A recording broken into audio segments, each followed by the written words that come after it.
Mesdames, Messieurs, bonsoir. Merci d'être restés avec nous jusqu'à la fin, jusqu'au terme de cette université d'été 2017. C'est la 19e du nom. On va la terminer en parlant évidemment de l'entreprise, en parlant de la liberté d'entreprendre, ce que vous faites au quotidien, dans vos entreprises, dans vos territoires. L'entreprise libérée en confiance, le président Pierre Gattaz nous en parlait lors de son allocution d'ouverture. Libérée des carcans réglementaires et fiscaux, l'entreprise libérée au service du développement de ses collaborateurs. De tout cela, nous allons parler dans cette plénière de clôture, plénière exceptionnelle avec cinq chefs d'entreprise qui vont interpeller le ministre de l'économie et des finances, monsieur Bruno Le Maire, que je remercie d'être là avec nous cet après-midi. Nos cinq invités, Patrick Pouyanné, Christiane Lambert, Emmanuel Faber, Thomas Saunier et Nathalie Stubler seront avec nous. Avant nos échanges et avant cette table ronde de clôture, on va braquer les projecteurs sur le regard des dirigeants d'entreprises étrangères sur la France. Comment nous voient-ils Comment voient-ils la France? On va, avec leur prisme, avoir leur regard et leur appréciation. Et je vais vous demander dans quelques secondes d'accueillir un invité exceptionnel. Il préside le groupe ABB, 132 000 collaborateurs, 100 pays. On est dans les produits d'électrification, de robotique, l'automatisation industrielle, leader dans les technologies de pointe pour les transports, l'industrie, les infrastructures. Vous avez pu vous en rendre compte d'ailleurs si vous êtes allé sur l'espace ABB qui est juste à côté de cette tente plénière. Depuis 2013, il a développé avec succès la stratégie Next Level pour une croissance durable. Et puis, ça ne vous a pas échappé, c'était au mois de juillet dernier, il y a eu une acquisition de B&R Automation. Je vous demande de faire une ovation et d'accueillir très chaleureusement monsieur Ulrich Spitzhofer qui est avec nous. Ulrich Spitzhofer, merci.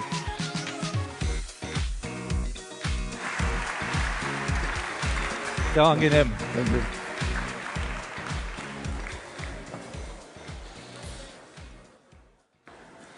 Monsieur le Président, Madame et Messieurs, merci de m'avoir invité m'adresser à vous aujourd'hui. C'est un grand honneur d'être ici. And now my French teacher would be really proud of me having said this in French. So if you allow me, I would like to continue my speech in English. It is impossible.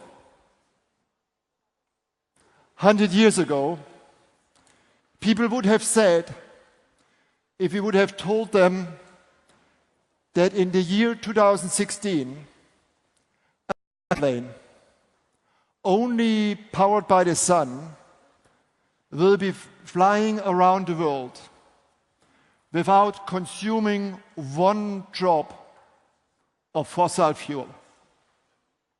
Last year, in 2016, my good friend Bertrand Piccard and André Borschberg completed the first circumnavigation of the world with Solar Impulse, a solar plane that's experimental and that demonstrated it is possible to run the world without consuming the earth. It is impossible. People would have said 50 years ago, 100 years ago, if we would have told them that between France and Britain there is an integrated electricity market and a connected grid that brings together the strengths of the two countries and makes, in fact, EDF the strongest electricity supplier into the UK. At the moment, we are building a 1,000 megawatt line that connects the UK with France. So technology makes possible what a lot of people might think is impossible, that are populists and people that want to go in isolation. It is impossible, least at all, the champion in the very complex game Go would have said 2.5 years ago. If we would have told him that a computer will beat him in this game. In fall 2015, the competition between AlphaGo, a software and computer system based on neural networks, started the battle against Lee Sedol. In February, the championship happened, and the computer won, 4-1. And the surprise when Lee Sedol got interviewed was, he said, the software made moves that no human being could have ever imagined. Today, our two-armed revolutionary robot called Yumi, that is truly collaborative, has the capability, by combining mechanical excellence with artificial intelligence, to solve the Rubik's Cube in less than 2 minutes. So it is possible. And that brings me to France. Because I believe in the next phase, France has the opportunity to make many things possible that people might have thought only 24 months ago are impossible. France has many ingredients. One, it is an incredibly strong underlying country. It's the second largest economy in Europe, and it's really good to see it's coming back to growth with 1.5% growth that we have recently observed. It's a country that is rich of education and strong engineering skills. It's a country that has tremendous innovation and technology leadership, being it in aerospace, being it in automotive, being it in many other industries like glass that we met today with one of our customers. So there are great ingredients. But to make out of great ingredients a strong and attractive meal, it is important to have a recipe. And the agenda of France that we observe now from outside is an agenda that will do two things. It will take off ballast to ensure France can rise, and it will create a strength by investments in truly differentiating activities. The ballast that we as global businesses suffered from in the last years, whether it's the incredibly tight labor laws, whether it's the high tax burden, are key elements of the reform agenda for the years to come, and the new government can only be supported and congratulated on this agenda going forward. But the agenda has also some forward-looking building blocks, and for me personally, running an engineering group that's working around the world, the most important element is the investment in people, in education, and really driving the modernization of France, whether it's in the energy sector or in the renewable space, whether it's the digitalization of the administration. All these are signals that a France with less ballast and a clear, positive, forward-looking agenda will have the opportunity to truly live up to its potential going forward. Today, and I was just last week together with Patrick and others, with global leaders at the World Economic Forum's summer meeting, the world is waiting and is ready to receive France back as an even stronger player on the French, on the European, and the global political and economical agenda. So what does it take to succeed? And what are the ingredients, what are the elements and success factors that I, coming from the small country of Switzerland, would recommend to consider for a large nation as France going forward? I think in a world of change, the most important that we need to do is demonstrate leadership with a long-term focus and a short-term steady hand, and to manage the change of the world in a proactive way. There are many, many dimensions of change today, and I'm not competent to talk about all of them, but there are two specific fields where I would like to share with you some thoughts, where France has the opportunity to truly drive change and lead in the world. The first is the energy revolution. Any country that wants to lead needs energy as the fuel, the oxygen to drive prosperity and growth. And it's very clear that the new energy agenda has to be one where the renewable activities play a stronger role and sustainability is in the center of all of our attention. If we look at the last couple of days, the very, very sad and tragic events in Houston, in Mumbai, in Bangalore, in Bangladesh, that keep CEOs like me and many of my friends here very busy running crisis teams, addressing the floodings that we are seeing, which are definitely a pattern that's coming with the changing climate. It is important that we embrace the opportunities of the energy revolution towards renewables and drive it actively. France has a fantastic platform to do so. Whether it's the local utilities, its important role within Europe, or whether it's companies' leading role like ENGIE and Total, who are both supporting the world in transforming the energy system. This is true leadership.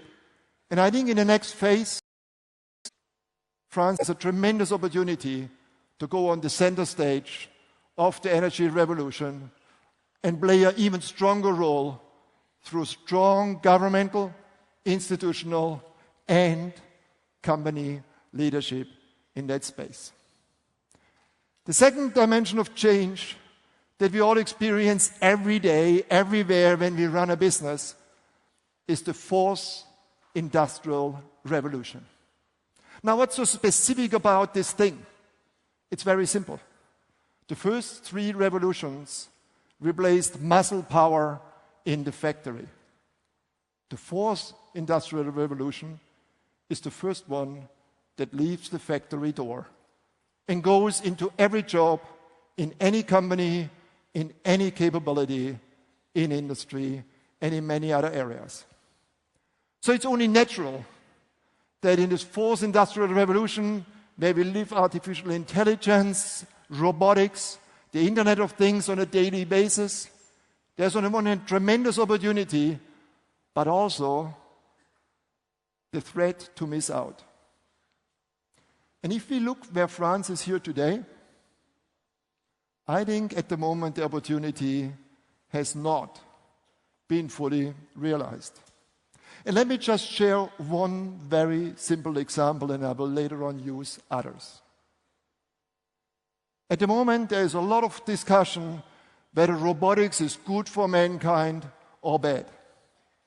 But if you look at two very simple measures, the robot density and the unemployment rate of countries, you will realize there's a tremendous opportunity for France to do more.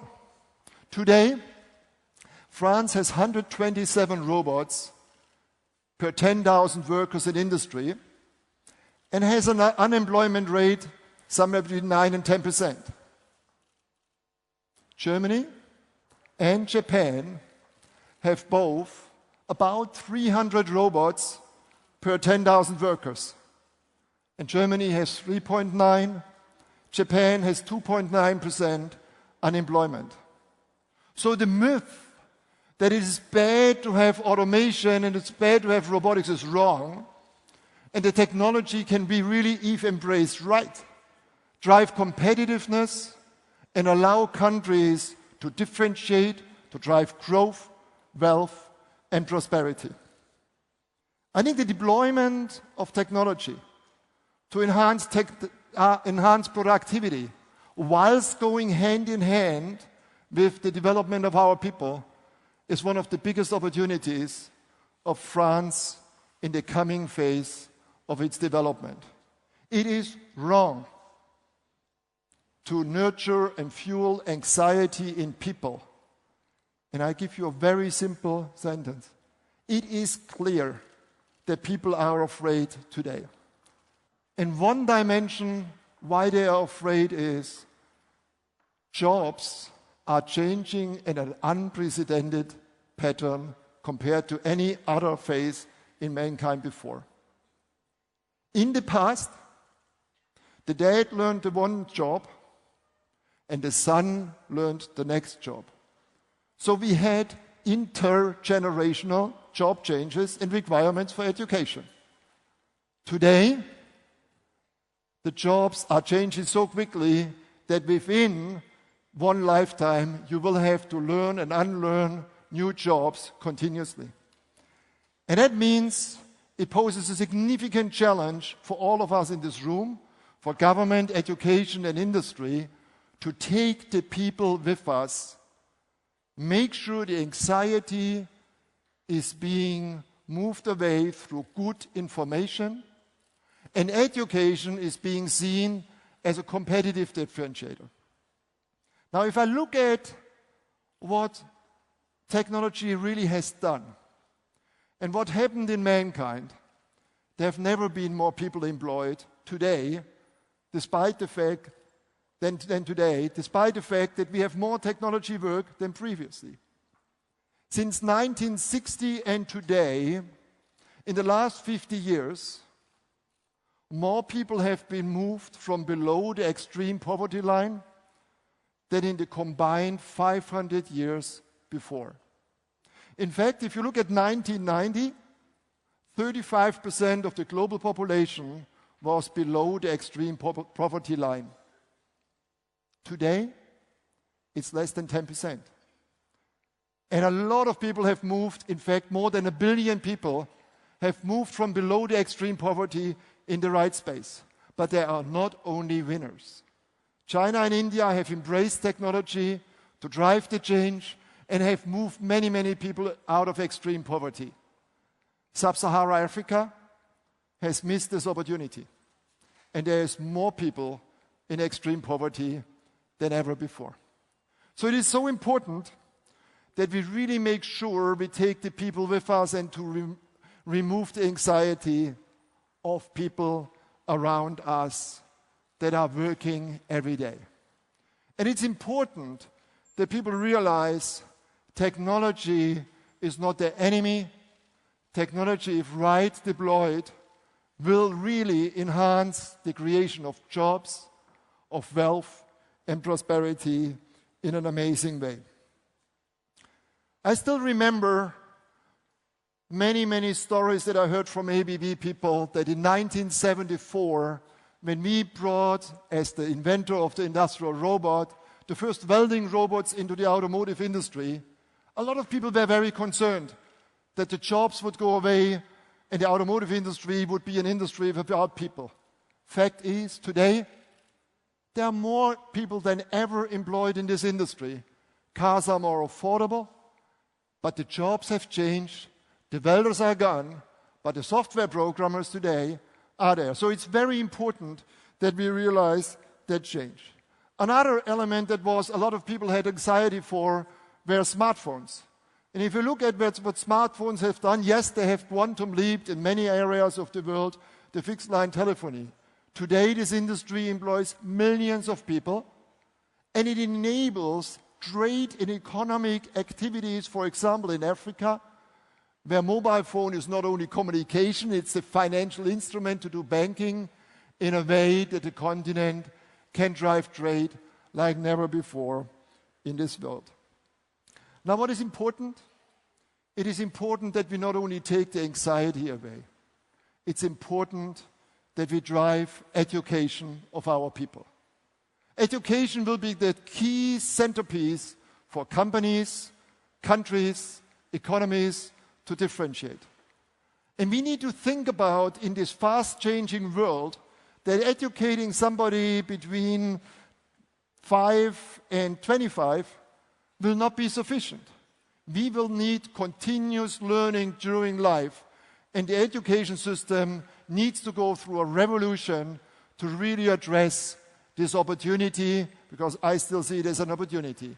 France, with its great education systems, with its great education institutions, we are here on the ground of one of the most famous ones, has great ingredients to play a leading role in driving education going forward and drive that as a key opportunity. But we have to reinvent the pattern.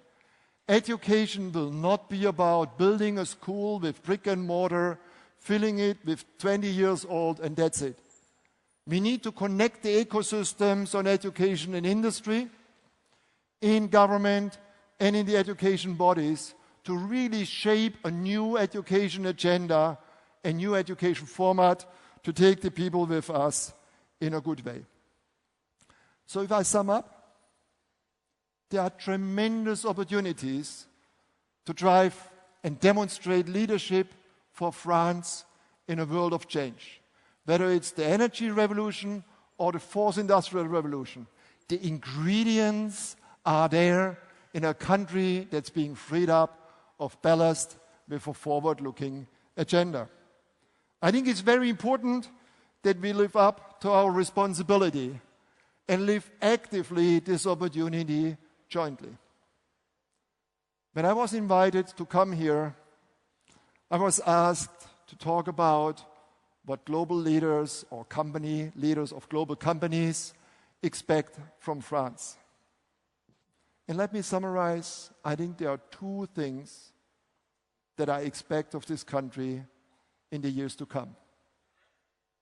I think number one, there's a tremendous opportunity now that France comes strongly back and lives its full potential in the years to come if it succeeds to live it in a new pattern with more relaxed labor laws, lower tax rates, and a forward-looking political agenda that drives the renewable and the fourth industrial revolution in a post way. Second,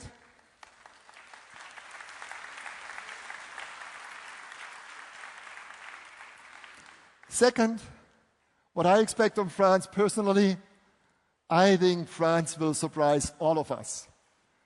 Over the last decades and centuries, France has very often surprised the world with innovation. If you look at what Louis Pasteur has done to this planet with his innovation, it was just wonderful. I think if we team up between all the people here in this room, work together also with global companies like us, there is an opportunity to write the future of France. So let's do this together. Thank you very much.